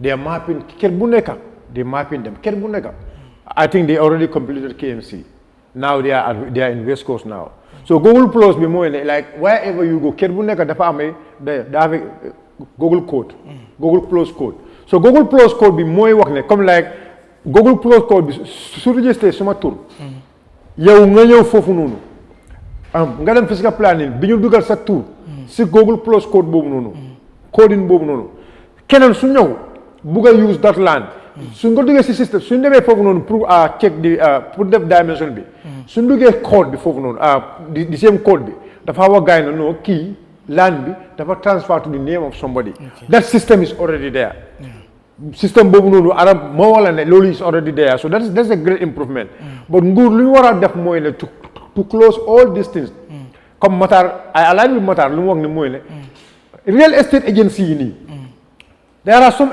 estate they call themselves real estate they are not even registered under the association because li problème mooy there is no law there is no policy boo xam ne is made boo xam ne def lay force pour nga bokk ci organisation bi so ministre bi lu mu wax mooy ne there should be a policy there should be a law boo xam ne is going to govern them they will have their own association and they will be depositing something in the central bank deposit boobu noonu that is what is going on and then now man sax even man suma kër my own land ma bëgg for example my own land is 50 by 50 ma bëgg a dog 25 by 20 foofu noonu ma bëgg ko jaay duma ko mën a jaay I have to go to a registered estate agent that is what is happening in the world so dem UK that's what is in the UK so if American every places even sa own kër boo xam ne foofu nga dëgga bëgg ko jaay you cannot just sell it like that you have to pass through an agent so but those agents also they pay regular license to the state states benefited from them because state daf day am xaalis si ñooñu so that is what if we are serious about national development this is what exactly we should do and then Amadou Ba nag dëgg what is start I wish he can complete it if he complete it and he put these policies there dëgg is going to be one of the best ministers thank you so much waaw danga may rek nanga may baal dinaa ñëw balaa ñu yow di nga ko joxe dañ bëgg ñu dem seetaan benn vidéo buñ ko seetaanee ñu koolal ñu Demba Ali Diaw si line bi just 5 minutes because ñu ngi waaj a tëj te waxoon nañ ko ba noppi mu ngi ñuy xaar su ko defee rek bu fekkee pare na ñu seetaan vidéo boobu dellusiwaat léegi ñu kool ki nga xam ne mooy Demba Ali Diaw former minister of information ci nguuri Adama Barrow ñu seetaan vidéo boobu pay ñëw. The resources to be trained. The media houses don't have money in the Gambia. They are poorly paid. People in the Gambia here don't pay for advertisement. And let me tell you the unfortunate thing in this country. Which President Barrow never wanted. And I will tell you today, you cannot own a television, you cannot own a huge GSM company and you own a TV and own a radio. How will the media get money? How will the media get money to pay for advertisement? I'm just telling you what obtained in other countries. And then you own a radio station too. And you are the one supposed to be paying the millions to the media houses for them to build capacity, grow, and make money. Cabinet took the decision not to issue license to the GSM companies. Let them be, so that the advertisement industry will grow and make money, the media will make money. I'll tell you a story today. And I think you can quote me for it. Cabinet took the decision. When D.A. Jao was minister, as a journalist, senior journalist, he was a minister. He's listening to me. When we came back to cabinet, I asked the question. He said, we have already issued license. Even though we have asked them not to issue license. Today you are victims of that decision. You are victims of that decision, these media houses, because will QCell come to pay for advertisement to you? No, they have a TV. They have a radio. Africell have a radio. Everybody will start. Where will you get money? And DA is from your own industry. Let him listen to me. I'm saying this. He's hearing me. Barrow, his government have said, don't give license to GSM companies, because then the elite media industry would not make money that they are supposed to make. Let him respond. He is listening to me. He's our biggest critics. But I'll tell him that he did not help. He did not do much to help the media to make money. And you need this money to train your people. You need this money to upgrade your facilities. You need this money to do a better job. Let him respond. I'm saying this clearly. I was in cabinet sitting down there. Yes. So I told the minister it is important that really government to get resources to help the media houses to train their personnel. Because that training component will make a difference in the quality and how our media operates in this country. Other countries have done it. And why can't we do it here in the Gambia? Work with the Gambia Press Union, work with media houses, how we can generate revenue, how we can support them to train their people to become more professional. ok mi ngoog ñu wéyal moom ki nga xam ne sax mooy Demba Ali Jaw di former minister of information mi ngi ci line bi balaa ñuy ñëw ci plateforme bi sama panéliste ak suñu guest bi pour ñu wax ci loolu moom mi ngi ci line bi waaye dañu dellusiwaat ci loolu moom sax tontu na laata moom muy ñëw fii am na kàddu yoo xam ne joxe na ko ci loolu di tontu ki nga xam ne mooy minister of lands and regional government di Hamat Bah ci tuuma yi nga xam ne mu ne teg na ko ci kawam ci li rek ne dafa rek dem against li nga xam ne mooy cabinet recommendation maanaam dafa xëtt sarta yi nga xam ne wala sax sàkkuteef yi nga xam ne cabinet muy yoo xam ne jëwriñ dañ ko jël mu daal ci xam ne ci joxe Q groupe moom mu ne nu mu ko gisee mooy Q TV ak Q radio moo tax honorable Amat Bah di wax waaye li mu ci mën a xamal daal nee na bi muy joxe wala sax di nangu ñooñu ñu leen di jox lañ sin daf dañ ko teg ci yoon ndax ñi nga xam ne ñooy pura te ñoom ñoo responsible ci loolu te ndax ñoom ñooy experts yi biñ ko gëstoo ba pare si lañ su ko defee rek moom mi ngi ci bu mu jokkoo gi nuñ koy waxee rek nettali ci làmmiñu borom la dàqee honorable ñu ngi lay nuyu di la dalal ci Eyeafrica TV ci suñu réew am na vidéo bu ñu teg ci press conference bi nga xam ne di minister of lands di honorable Amat Bah def na ko yëkkati ay tuuma teg ko ci yow ci lu jëmee ci lines yi nga xam ne jox nañ ko yenn ci GSM operators yoo xam ne dañ am li nga xam ne mooy radio ak TV yow nag am na loo bind di leeral waaye dañ bëgg nga dikkaat ci tuuma yooyu nga xam ne ministre bi teg na la ko nee na yow bokk nga ci li tax tey media bi nekk ci jafe-jafe ndax yaa nangu lu mel noonu so lan nga ci wax honorable jërëjëf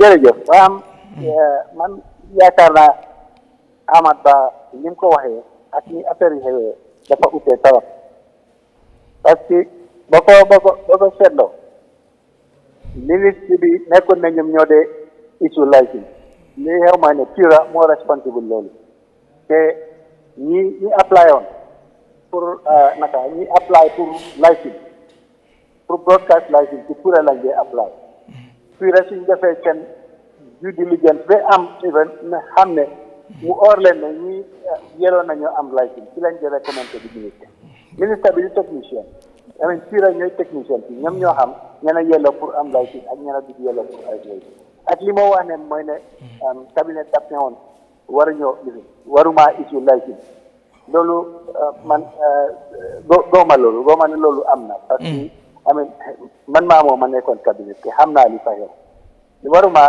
nettali naa ci xewoon cabinet waaye man xam naa li fa xew te pare ni mu ko waxee di noonu ni ma ko waxee nekkul ne ministre bi ñoo dee issue license PURA ñoo responsible affaire license te ñoom ñooy technicien bi ñoom suñ defee ñu amee seen application ñu recommend to the minister ne war ngaa issue license ñii I mean ñii yelloo nañu am license I mean definitely gisuma lu tax ministre bi war a bañ ne du issue license du sign license boobu ministre bi dafa mel ni di teel en la nekk rek moom dafa sign rek after bi technicien si defee seen liggéey ak it I mean li xew mooy ne I mean mu ngi wax ay GSM company I mean am na GSM company bu fi nekkoon bu xam ne amoon na rajo balaa maa ñëw nekk ministre so ak it bu dee ne QTV la ak Q radio ñooñu nekkul ne QCell moo apply dafa am company bu nekk ci free group bi ñoom ñoo apply woon pour naka license pour ñaari ñooñu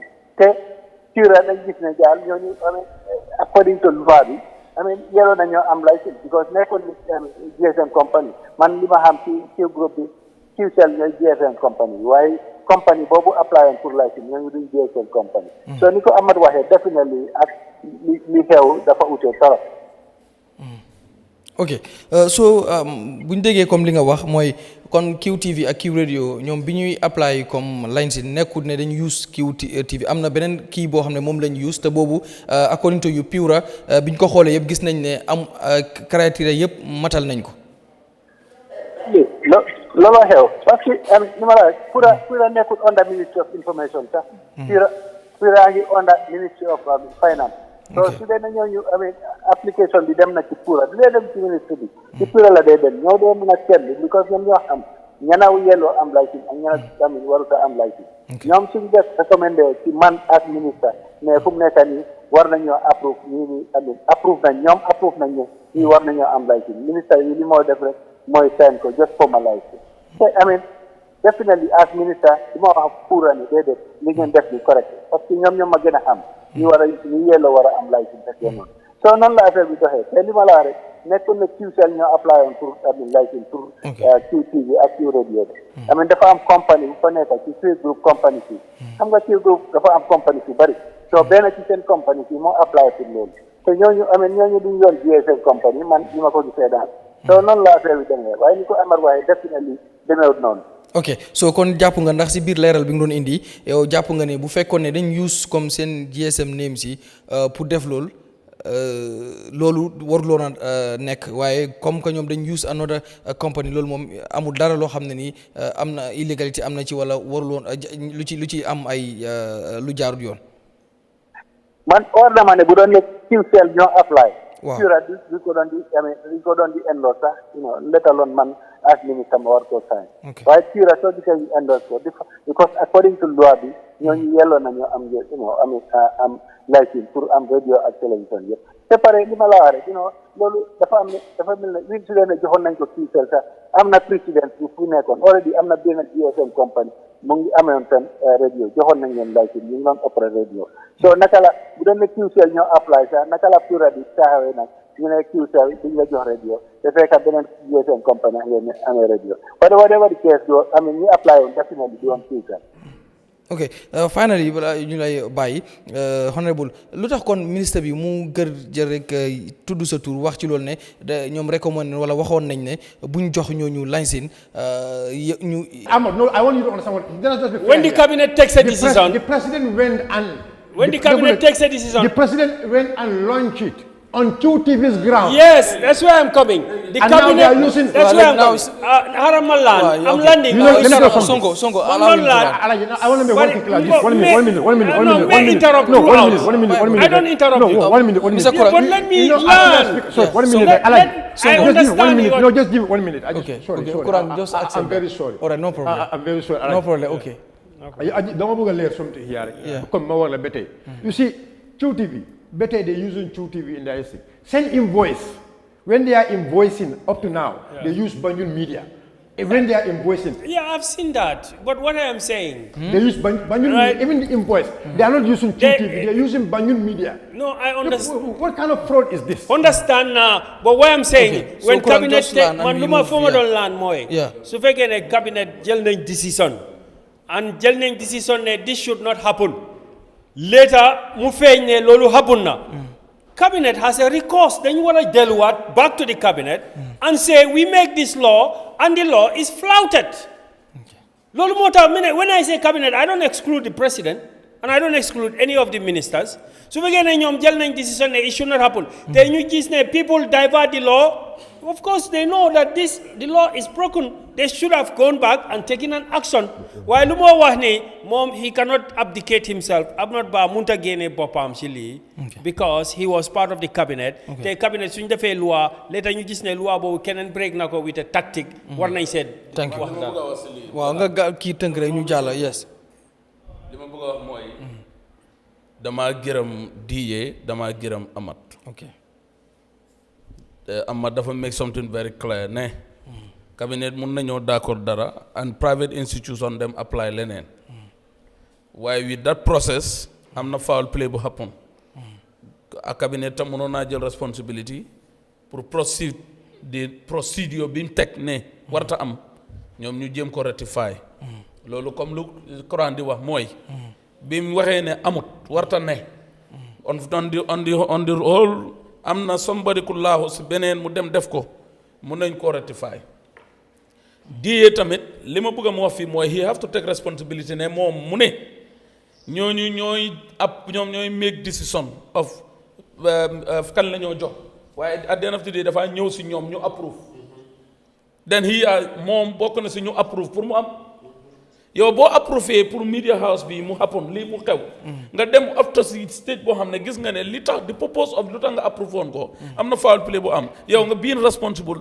as a minister mun ngaa forfeit that approval you go through the other process and you forfeit it waaye in this case li Amat wax si media house yi am na fu mu jeexalee te play wu leen ko mooy all media houses ñu allocate leen land property su ko defee ñu bàyyi rent mu ngi si fi autre vidéo bi jot naa ko ne all the media houses ñu jox leen fuñ nekk ñu wàññi rent wàññi expenditure pour ñu mun a gën a taxaw gën a am doole pour mun a dem si yoon Amat li moo def muy opposition muy government dañ ko si war a dimbale waaye moom itamit cabinet decision wala cabinet fault warta toog on press di ko discourse ok jaajëf waaw so jërëjëf bëgg a wax rek mooy xam nga Amat press conference dafa gën a ici wax yi nga xam ne kenn xamu boppee génn bi bu ko dama foog ne lu ñu discours ci cabinet cabinet comme ni ko bàyyi waxee am na ñu kuy bind minutes all lu gaa di ko ci cabinet bi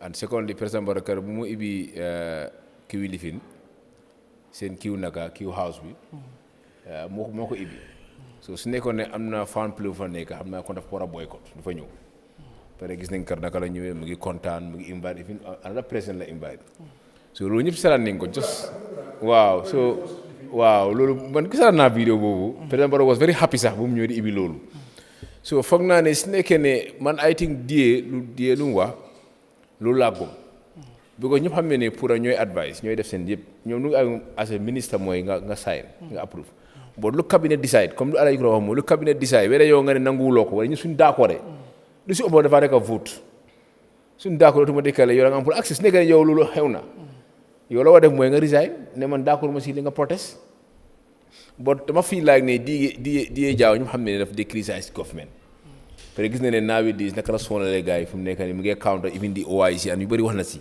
so yéen léegi lu mu war a dem mooy xaaral ñu turoo ko ordre ba waaye bu up to now. non yéen a ko analyser noonu rek. waaye ba léegi Matarr bàyyi ko mu waaye yéen a ko analyser noonu rek. waaye ba léegi mosuloo wax loolu ba léegi di kañ la génn cabinet yaa gën a de du tey. lan mooy régime so tey dama feel like ne régime boo leen war a xam léegi. Gambie dafa war a toll fu nga xam ne ku ndaxa si government la war a wol tax ñu daaxa la su ko def si yàggee kenn ku nekk lu mu war a am si réew mi man loolu laa bëgg ne kii daaxa nañ ko nii ak lii ñu disclose ko ñëpp xam boo génn la sa office wala yóbbu ne la si foreign service wala lu leen fi dee gis so dama foog ne tey Amat Bah yu ñëpp xam ne daf dee ko fang pare moom mooy di first city minister bu nga xam ne tuumal nañ ko corruption Amat Bah National Assembly naka public naka petition lifin committee bi ñoom baara na ko di corruption is the first city minister ñu bari xamul loolu Amat Bah buy nekk di doo dinaa mi nii yëpp assembly bi committee bi toogoon neen tey su nekkoon tey serious government leen am tey kon mu ngay jàppante koot bu ko already wane ne am na corruption bi si table am xam ne si moom boo nekk ni wax loolu lu mu wax ni yëpp ay laan ay nii coow yëpp fii la mais Gambia den sawar de mbiri ñetti weer la rek coow yi ñetti weer la rek gis nga li ñu waawoon li ñu nekk di yuuxu nii door na nii mais ko ñetti weer rek nga door di gis leneen lu es bu ko ministre bu mu amee woon lu si ëpp wax naa ko fi am nañ coow yi suuf am nañ coow yi corruption am na fa peut-être moom mooy di first ministre ba nga xam ne junne nañ ko baaraam si mbiri corruption si assemblée bi mooy di board bi jiiti bu board bi soo demee naka si assemblée bi mooy seen board bi waaw exactly because assembly bi MP mooy naka national assembly naka public naka petition lifin bi committee bi ñoom heure mooy ñooñu disclose ne corruption si foofu ñuy wax yéen boo anyway so Matarr jana ñu demaat si beneen point mbokk yi comme yéen a ngi seetaan Eyeafrica TV di déglu ay radio gis ngeen sunu réew ñu comme dañuy yéex a tàmbali ñu yokk ci beneen fanweeri di simili rek ngir mën a jël yenn yi nga xam ne ci ponk yi ñu war a waxtaanee gis nañ U.D.P ñu def press conference ki nga xam ne mooy seen. Get rid of them, man. Thank you. ok Matarr balaa ma dem si MC dégg nga li nga xam ne leader of U.D.P muy lawyer Ousainou Darboe kàddu yu yëkkati na ko ci press conference maanaam now we will use violence to violence mu ngi ko wax ne ko lii nekkut a threat but a promise. jërëjëf Garmi man nag wax ji bettut ma from the U.D.P camp and the press conference bettut ma dañ delloo buum si mboy gi rek mosu ñoo def press conference boo xam ne Gambien si nañ siy jëlee sens. waaw foog dañ tontu. non du tontu dañ luñ miin la waxtu bu ñu waxee. am naa gis naa Fala Sonko mu ne he will do 100 times more violence than. that's the truth dama ne li ñuy ootee képp ku leen si li ñu oote nii. bu kenn wax ne dañ leen si provoque nit ñi ñoo leen si pare pour fekk si leen si. attaque yi Busumbala attaque yi Mankamang attaque yi fi am yëpp ñan la. problème yi non maa ngi laa wax ne PRC attaque nañ leen ak ma ne déglul bu ñu di stop déglul doo mën a wax yow sa wax ba pare nit ñoo déglul. non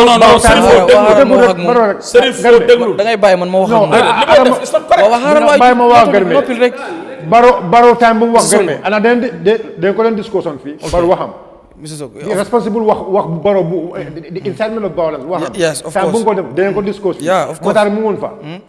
Matarr mi ngi fi woon Wednesday, yes. léegi non mu woon fa when you were discussing that one. Yeah. What was his comment?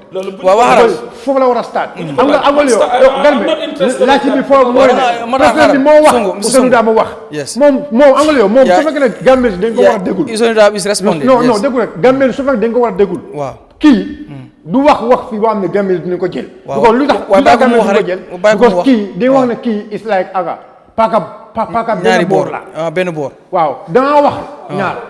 paaka ñaari boor. waaw non dafa war a wax ñaar. ok Ousainou Darboe mu ne Baro wax na fii. Sherifo may ko Baro wax na fii moom Baro wax na fii Darboe wax fii so moom su bëgg a wax affaire yi Darboe. bu ko da wax Baro. ok kan moo ko war a déglu. ok very good. ataafu la ñu ngi ataafu la. so may ko mu daal alamu Sonko Mr. Sonko so yeah okay good. Matarr you are very sorry. okay just continue rek continue. non Garmi. I continue rek we have to Matarr. be very fair enough. I'm very fair. Matarr na bàyyil every time. non Matarr bàyyil doole Matarr de duma. danaa ko wax de. Matarr waa déglu rek. da ngaa waste sa time su la neexee waste sama time waaye li ma la bëgg a wax mooy bàyyil su nit ñi di wax ak yow nga naan you have to be fair you have to be man maa ngi da ngaa déglu rek danaa wax lii. Matarr dama ne. Matarr man ma Garmi bàyyi ma non du ma la mën a bàyyi nga wax li nga bëgg a wax loolu waruloo ko wax Matarr. taajal MC man du ma wax. soo génnee damaa wax Matarr gi nga Matarr da ngaa war a bàyyi seefu xale yi. wax ñu ma dog every time nga ne du ma ko wax. waaw loolu bu ko wax continuer nga bàyyi leen ñu waa Sherifo please Sherifo allow him to learn bu ko dog bàyyi ko mu wax soo bëggee wax dara after nga ñëw nga wax. li xew mooy gis nga lii c'est plateforme nit ñuy déglu ñu ngi déglu te du ma nangu nga obstruct ma because I'm putting points on the table. lii xew mooy non yéen a nekk yéen da ngeen foog ne yéen a moom réew mi yéen da ngeen foog ne Gambia U.D.P la tudda U.D.P ñoo ko moom ba yéen da déglu wax nga li nga bëgg a allow him to learn. mënu leen a nekk si dëkk bi ngeen continuer di def lu leen neex ngeen askan bi wala nit ñi duñ ko def duñ leen tontu président Barrow da ngeen ko provoque mu wax même lu wax ànduma si tey ànduma si ëllëg and I make an audio on that. Okay. Now, President Barrow's statement is too powerful. warta may some individual or group buzz boo xam ne jaruñ ko waaye yéen ngeen toog plateforme di ngeen mun a traiter nit ñi di ngeen mun a allege nit ñi di ngeen mun a accuse nit ñi di ngeen mun a put people on so many pressure ngeen a Gambien su duñ ko wax xanaa yéen a ñu moom yéen a moom déw Gambia belong to all of us. That statement was very irresponsible. And if anything happens, these two parties here, they never sue court, if violence happens in this country, within these days, in political crisis, because you push that pressure to their party militants. That's the truth. That's the truth. You need to be very much responsible. Kurang li mu wax dama si ànd téeméeri junne ak yoon mënu leen a bëgg a jël réew mi ngeen ne da ngeen di put violence in people. You people are putting fear even on people. Waxoon naa ko last time bi fii. We see audios that are coming out from yéen. Irresponsible statements. None of the party executive or the party génn nañ openly pour ñu condemn those ones. Yéen da ngeen foog yéen ñu moom Gambians moomu leen ñu tuumaal te du fanta. soo du ma expliqué mooy fii da nga am xoolal nga dem nga xool léegi soo nekkee si opposition bi yow yaa doon safe mun nga nekk si ruling party loolu neex mu nga koo def. bàyyi leen allégation so tey lu Darboe wax man MC Cham support naa looyee Darboe 100% waxam bi. ne den toolu fu nga xam ne. because mooy sa pusante fan la si maraj la am. doo mooy nekk di attaque nit yi as a président jël suñu taxpayer money di campagne di saaga jël ay kaddu ko sànni opposition bi la dafa rong.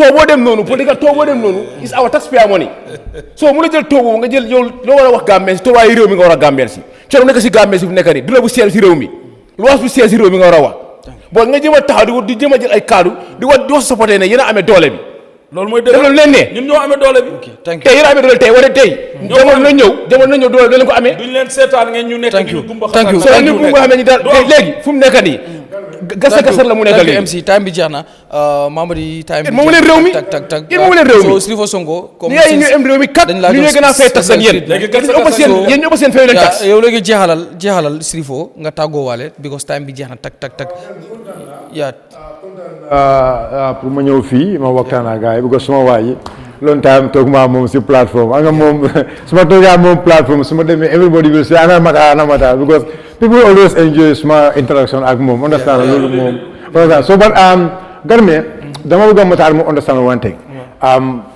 U.D.P seen last press conference is one of the best press conference one of the best understand you see because dafa unveil lu bari xam nga we should name this week week for revelations week for alleged revelation in Barrow's government this week from Monday to Friday it's a special week for revelation. What make it special? Wow, because lu make it special mooy ne Honorable Darboe wax na si mu ne Barrow have allocated he said Barrow have allocated the former Chief Justice and then do you know the company he challenged the president to come and make it clear put out the evidence. Okay, wow, I'm challenging him to bring out an evidence of allegations I'm going to right. that is given to the president. Thank you. I'm going to right. Just land. Just land. That place, they are building there, and the company building there, that company is also under, the same company bu ñoo wax fii ñuy register ba ñun media bi, same company. Whatever the case may be, President Barrow dafa war to understand this. Yahya Jammeh, Kerab, bu nekk even in Kanilai, lu mu tawa foofu noonu. Today, who are the people occupying it, Alaji? So, like, Sherifo, you know what? Right now, soldari, ñoo nekk di occupy some of the buildings. Jammeh's own properties. Let me tell you something. So, time bi dafa jeex. Another program, damay bañ ñu dog ñu. So, Jammeh's own properties now. Government is occupying them. So moom tamit dafa war a bàyyi xelam. Understand? Dafa war a bàyyi xelam ne. Government properties yi mu bàyyi ko. Government lands yi mu bàyyi ko. Because we are going to investigate him. We are going to investigate him at the end of his government. Jammeh, his land. Jammeh land in America. Kër bu nekk America dëgg moo la. Yahya Jammeh halalam bu nekk America. Government thank you so much. Am nga Matarr. Le problème mooy anything anything unveiling. Yéen nekk leen président ngeen ñu traité. may ko mu wax MC. Sorry Matarr. Anything unveiling. Allow him. Just conclude. Anything unveiling. The alleged corruption. The alleged manipulation. And anything, I mean, the unveil. Wow. I mean, the malpractice of Barrow's government. So, I go away, Matarr dafa top. Matarr mo understand it. Matarr, man finance. Man dina tasayo atomic. Am lu bari. Okay. Dina baax na la indi breakfast so. Na la indi breakfast so. Yow ak Matarr. Yow ak Matarr, yes. Breakfast so. So Mr. Kurang, so yeah. At the moment, distraction. Because ñun Gambians suñu problème bi mooy saaku maalo cash power ak luwas economist so waaye ñii 609 ñu ngi distract fu mu nekk nii distraction bi mooy lan xoolal Amat Bah moo njëkk si government bi xoolal non kay ma wax la xoolal Amat Bah xoolal Amat boy mbatu ngan tafo ngo ite muna Why Sherifo? Who are you paying your tax to? I pay to KMC. No. You pay your tax to the government. I pay to KMC and government. No. You pay your tax to the government. No, you pay your tax to the government. Who is running West Coast? No. You are a councillor. You are talking. You are a councillor in West Coast. It's the president. You collect tax from me. Yes. So do you account for it? No, yes, you can. Should I not hold you accountable? No, you have right to hold me accountable. If I hold you accountable, why do you call me opposition? No. Against opposition. You are opposed. When you collect, Sherifo. you see, you are collecting council tax. No, you are a councillor. You are a councillor. Let me learn. Let me learn. Sherifo, allow him to learn. Let's hold the government. Let me tell you. He's a councillor. Okay. He's being paid taxpayers' money. He's in the West Coast region. They are collecting tax. And when you ask them, how are you spending my tax money? Munela opposition on opposition. That's a fallacy. No. Right? Mangenyo. Wow. Just learn because we are running out of time. So let me time talk. When Ahmad Bah, that's a camouflage situation. Okay. When I'm not biased, I will tell you how it is like. Okay, tell us. When I was telling you there is corruption in Gambia in 2018, the U.D.P and Barrow were sitting on the same table. I came out, I said the Jammeh Commission is compromised. Was I on the side of the 6 or the 9? So what I'm saying is that Ahmad Bah is camouflaging the situation. He is talking about monopoly in the QCell, right, together with the radio and television market, that he is against monopoly. At the same time, he's in the same press conference, he's advocating for monopoly in the cement market. And the retailers and the wholesalers are complaining. So that is inconsistent. Mota manila distraction bui heo fini. The dalasi today, nyatala, is 70 something dollar. Bobuge dollar. Bodeme si marche bi. Ngabuga dollar. Dinajla like 72, 73, 74. That is the problem of the Gambians right now. Bobu su wachute, malo saku malo dumusa wacha. And why is it not going down? Because of the inefficiency in the Adamawa Barrow government. Number 2, all the financial problems we have. Mandama Fogne Smalaje U.D.P about corruption. They will tell me we set up the Jammeh Commission and it was an example. But they don't want me to talk about it. When I talk about it, he said, you are opposition and I'm opposition. I'm opposition. You collect tax, bro. Anybody who collects tax is not an opposition. You are a local government. You must account for the tax you collect.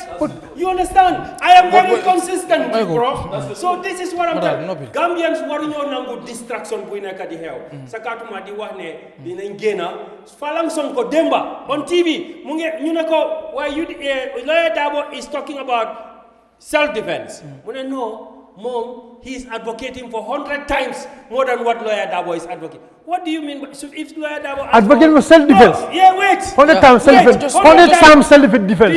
100 times self-defense. 100 times. Sherifo, just allow him after new wrap up legi. Even self-defense over. Nimmoye junku. Itata terang sika ya sepu. Omu self-defense letiba. Ali. 100 times. 100 times. No. I meant for self-defense. Meant for defense. 100 times. Means what? No. Well, he's going to defend himself. 100 times. He's not going to give chance to anybody to harm him. 100 times. No, well, he's going to defend himself. It's He will okay. not, he's not going to allow anybody. Sirifo. Gamen foye. PDOIS. Gamen foye. Sirifo. Doy. Nan left like opposition. I better opposition. Nan left like from gold. I mean MPP. MPP. You are opposition. Go and hold the government accountable. You are talking about the foreign escape. You are talking about the foreign escape. When we were in the government. Let's call a spade. No. You are still in government. When we were in the government. Who is paying your salary? Alaji, be fair here. Who is paying your salary? Alaji, when we were in the cabinet. Yeah. Okay, let me put it this way. Fine. When we were in the cabinet. But you are still in government. Okay.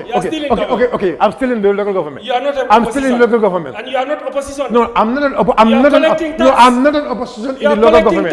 Listen, Alaji. I'm not. So I'm calling tax. So you can hold me accountable on the local government. Yes. If I do anything wrong, did I do anything wrong on the local government? Hold me account for that. While you were in So hold me Sonko. account for what I do wrong in the local government. cabinet. No, the problem is, Alaji, you have a problem with UDP, and UDP is an opposition party. If you want to be part of the government, go and join the government and stop attacking your own opposition fellows. Opposition should be there to hold the government accountable. No, it's the government who is paying. It's the government. Look. When we were in the government,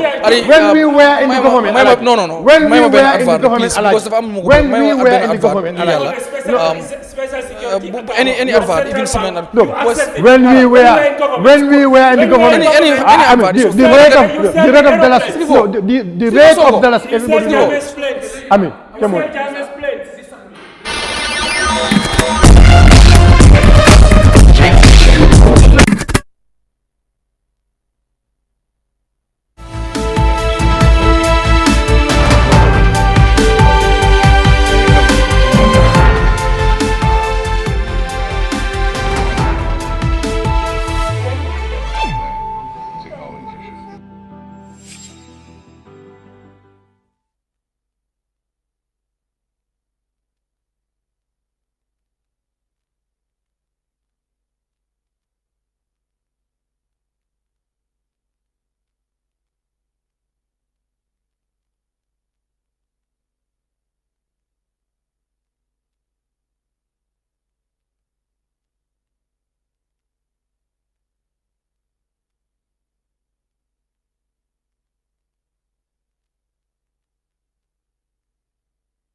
We are back again to bring you another brand new edition of the Good Morning Africa program right here on Africa TV. Place bi ko jox la amat problème du area rek man loolu la len wax. Ministry bo am na fa ñoo xam ne bay nañ ba bëgg a dee te ay masters leen am te ñu ci ministry bi. ndax soo gisee nguuri Afrique ñu bañ a wàcc lu ne yaa xam moo di bari ñu soo seetee sub-region fii seen Gambia moo gën a cher fuel diggante Gambia Sénégal $15 different $16 different. soo ñëwee nga ne président Adama Barrow Gambia ultimately dañu dëgër bopp wax naa ba sonn naa.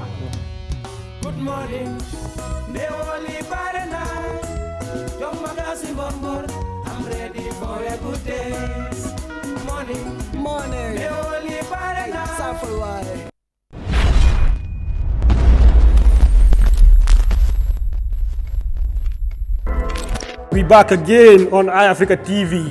As you all know, it's the cipher. Hip hop is live again. Lay wax hey xamal ne tey mbaa jot suma song sa tonop sa koñ kon bu laajte fa laa toj dama ñëw léegi lakab santey koñ album bi ñëwaat ma tëjaa santey koñ. bàyyi si xel yi bàyyi si xol yi bàyyi si jëmm yi bàyyi wax ñu ko dóor. xamu loolu fetel waxal ma geeman loolu laa yore duma lañ baalal yàlla tere rof seen noppay ak ay bullets. Hip hop, that's what we got. Join us every Wednesday from the hour of 11 to 1 a.m. and with the main man himself, DJ Paco.